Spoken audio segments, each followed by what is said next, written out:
Hi there, it's Catrin from 3Ps. Thanks so much for joining me. This is part one of a two-part video series about how to exercise if you're time poor. I'm a personal trainer, I'm a coach, I'm a neuro-linguistic programmer. So mind, body and motivation is very much my business. So this video of the two-parter is about the things that rob time, and the second video in this set is about how you get time back. So let's start with time robbers. And the first one I want to talk about is prevarication. Now, prevarication is the inability to make a decision, the inability to move forward. And I want to show you a diagram. Let me just grab my diagram. Here we go, right. This is a curve, a prevarication curve, okay? Now, what it shows is effort on the vertical, obviously from no effort to maximum effort, and then we've got time on the horizontal. Now, with most people, you might take time to get going and you'll get a sort of like a hump effect in terms of how you use your time and effort.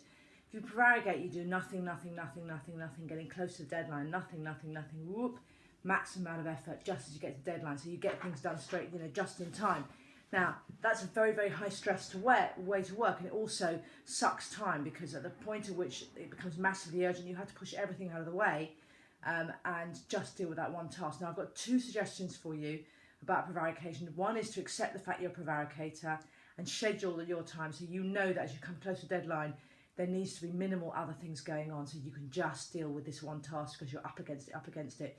The other is to actually try and deal with prevarication. And one thing you can do if you're a prevaricator is to go and see a neuro-linguistic programmer, because one of the things that we can do is work with you around your decision making and your prevarication. And I'll do a separate video about prevarication and to show you some techniques you can use to actually get past that block so you start products earlier. I'm not a prevaricator, never have been one, but I have other issues around the fact that I maybe make some decisions too fast, but I tend to get on with things. And one of the things that Tony Robbins says, who's an amazing motivational coach, is that talk is cheap, action is what counts. And so the big issue around prevarication is that if you sit around, you're missing the opportunity to get on with things. And if you are time poor, prevarication definitely robs you of time. Okay, the second thing I want to talk about is where you've got repetitive tasks, things that you do all the time. So whether it's your shopping, whether it's your diary management, whether it's your doing things like, if you've got children, they go to endless children's parties, you have to organise the present and the card, all that sort of thing. If you can front stack that, if you can systematise and front stack those jobs, then what you do is you do a series of those jobs in one go. You don't have to keep stopping and starting on jobs. So I'll give you an example of systematization. Things like pre-booking your shopping to be home delivered on a certain time each day, each week, means that you don't each week have to go suddenly, I'm out of these key ingredients, I need to go to the shop, I need to spend time away from what I really need to be doing in order to do some of the mundane. Now, I'm a great fan in, as much as you can, systematizing things that are mundane. If an activity doesn't make you grow, and it's just something that needs to be done in daily life, think about whether or not it is repetitive. Think about whether or not you doing it yourself is actually a valid value. If the answer to those two is yes, it's repetitive, and no, you don't add value because you do it, then get it systematized. Find a system that works so that you can automate it, and therefore you can take your time out of it. So systematization is the next thing that's really important. So prevarication is first, systematization is the next. Then the next is around focus, because things that rob time are where you're trying to do several things at once and you're stopping and starting. Now, the view is that you're a really great person if you can multitask. Well, actually, the research doesn't cover that. The research says the opposite. The research says that if you multitask, you just become average at everything you do, because there's a period to wind up to a task that if you keep stopping and starting, you just extend that period and you never get to dive deep into a task. So it's really important that you make sure that when you are getting work done, that you concentrate on what you're doing and then move on. On that point, I'd also say that when you've got tasks to do, the ones that are important, get them done in the morning. That means much more likelihood that you will get them done, and also that means that you then have more time because you're getting your big task done. They're not sitting on your task list stressing you out because you think, I didn't get that done today, I need to do that tomorrow, I need to do that tomorrow. Unless you get it done first thing, you probably won't get it done. So make sure that you diarise to do your big tasks first thing. And let me just have a look at the rest of my notes.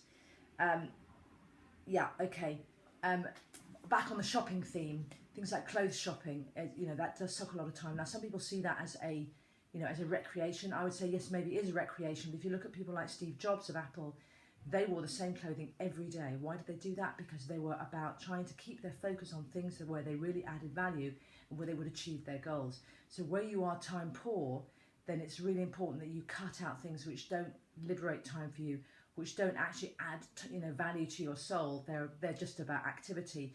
And things like shopping, you can obviously cut out a lot of the travelling if you home shop. Now there is a business, and there are more businesses coming out there that are, you know, things like wardrobe and trunk.com. These are businesses that do the clothing selection for you. Trunk.com is a really good one. I'll put some links up on this video, because they actually pre-select. You go in, you tell them what your preferences are, you give them your sizes, they pre-select, send you a trunk load of clothes, you try them on, you either like them or you don't like them. It's a brilliant way to cut out the shopping and the travel to shopping. Then on the travel theme, I would also say, if you are going out to work, see whether or not you can liberate some travel time by doing 1 or 2 days of work at home. There's no reason why you should have to travel in every day. And if you've got a relationship that's, you know, you are delivering value to your business or the company you work for, there's no reason why they should say no to you working from home. Now, obviously, there are some big jobs, like, for example, if you're in a call centre, that maybe you can't do it remotely. But again, I would challenge you to think around that problem and think about ways that you can save your travelling. So, for example, I work in a number of different locations.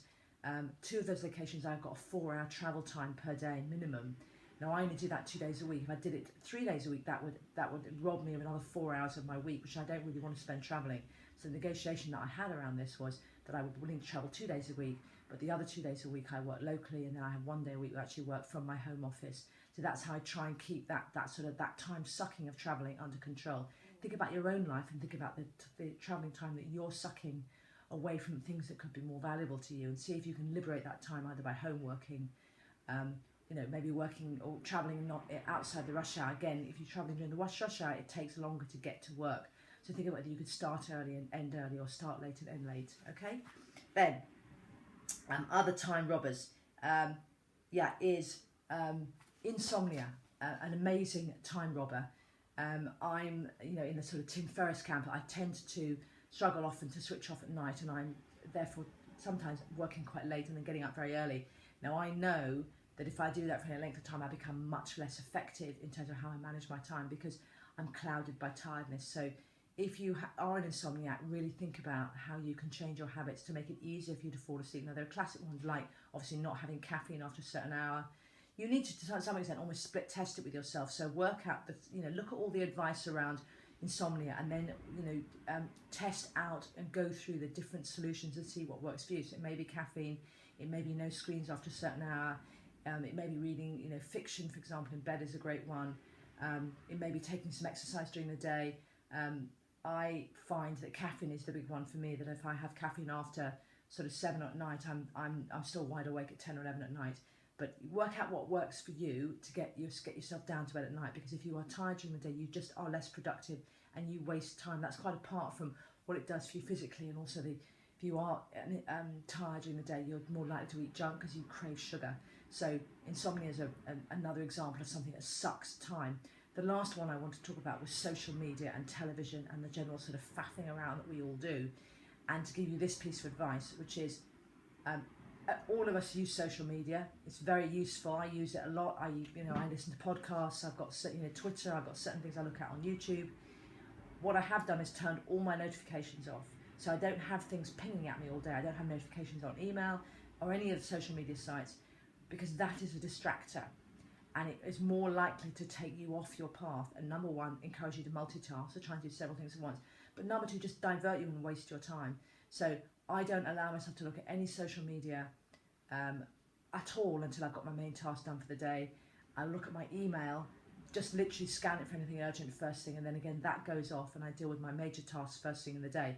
Now for me, my major tasks are writing, recording videos like this, and working on the visioning stuff around my business. That's what I do first thing in the morning. Think about what is the key task for you. If like me, you are very time poor, you need to work exercise into that. I would suggest, if you can liberate some time so that you can exercise, you either do it very early in the morning or do it late at night. The middle of the day is often just too busy and you're too distracted. If you've got a family like me, again, if you're trying to do things during the day, it's very difficult. So I'm up either very early in the morning, so I may train at 4 or 5 in the morning, or I'll train late, so I'll try and train literally at 9 or 10 at night. Now that's the way I make sure that I get some exercise in, which we all know is something which is really important both for our emotional health, our physical health, and also our productivity in other areas of our life. So those are my pieces of advice about what it is that sucks time from your day. Implement those, see if you get some extra time, use that time to work on yourself, particularly physically around exercise. You will never regret that. This is Catrin from 3P saying thank you so much for your time, and please click to subscribe and give me a like and share. It'd be great to see you next time. Bye.